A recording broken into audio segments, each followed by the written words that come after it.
আমি জানতে পারলাম যখন আমি আমার স্যারের কাছে পড়ছিলাম, এবার স্যারকে ফোন করে স্যার জানালো যে আমি নাকি রাজ্য সেকেন্ড হয়ে গিয়েছি। স্যার আমাকে বললো বিশাল খুশি হয়ে। আমি তখন বিশ্বাস করছিলাম না, দিয়ে ফোন খুলে দেখলাম যে সত্যি সত্যি আমার নাম। তারপরে দেখলাম স্কুলের নামটাও ম্যাচ হয়ে গেছে। তখন বুঝতে পারলাম, মা বাবা আমাকে বললো, পাশের বাড়ি থেকে একটা জেঠু এসে বললো।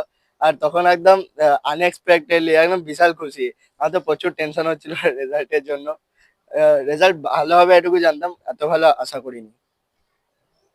হুম, এর পরবর্তী ক্ষেত্রে কি নিয়ে পড়াশোনা করতে চান? এর পরবর্তী ক্ষেত্রে তো আমার ইঞ্জিনিয়ারিং নিয়ে এগোনোর ইচ্ছা আছে, আইআইটিয়ান হতে চাই। এর পরের জেনারেশন যারা পরীক্ষা দেবে তাদেরকে কি বার্তা দেবে?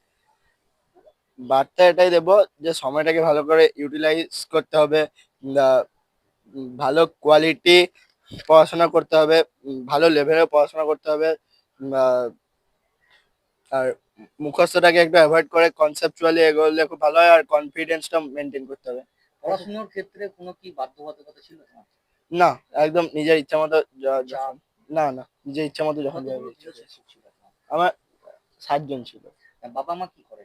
আমার বাবা মা দুজনেই শিক্ষক শিক্ষিকা। কোন বিষয়ে? বাবা আমার ইতিহাসের টিচার, আর আমার মা ইংলিশের টিচার। কতক্ষণ পড়াশোনা করতে সারাদিনে? দিনে স্কুল টিউশন বাদ দিয়ে ওই 3-4 ঘন্টা কোয়ালিটি স্টাডি হতো। এমনি পড়াশোনা ছাড়া আর কি ভালো লাগে? গল্পের বই? হ্যাঁ, গল্পের বই পড়তাম, একটু খেলা দেখতাম, গান শুনতাম মাঝে মাঝে। আহ, কি নাম তোমার? প্রিয়তোষ কি মুখার্জি। হয়েছে সেকেন্ড হয়েছি। রাজ্যে? হ্যাঁ, কত সরোজিনী দেবী সরস্বতী শিশু কত মন্দির। নম্বর পেয়েছো?